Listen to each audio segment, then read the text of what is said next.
কেন? ওই যে বললাম তো আপনাকে। না আমি তো রবীন্দ্রনগরে আর বাজার করতে যাবো কোনো দোকানে, এটা নেবে? না আমি বলছি সরকার তো এটা ব্যান করছে না। সরকার না, ধরুন আমি এইটা নিয়ে রবীন্দ্রনগর বাজারে যাবেন, হ্যাঁ নেবে। কেন নেবে না বলবেন তো?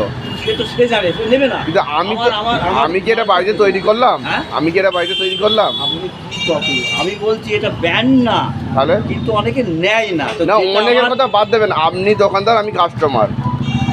আমি কি এটাকে বাইরে তৈরি করেছি? আই এম নাও 75 রানিং, 75 বছর বয়স হয়ে গেছে। কি হবে তো? বছর বাঁচবো ঠিক নেই, এটা নিয়ে কেন তর্ক করতে? তর্ক নয়, আমি বলছি এটা কি সরকার ব্যান করেছে? সরকার কোনো অনেক জিনিস, তাহলে আমি নিলাম তো এটা। জিনিস আছে সরকার ব্যান করে না, তবু না যে ব্যান করে না মানে যেগুলো আপনার ওই 500 টাকা পুরাতন নোটগুলো চলছে, এখন চলছে না, ওরা ব্যান্ড হয়েছে। কেননা ওরা সরকার তুলে নিয়েছে।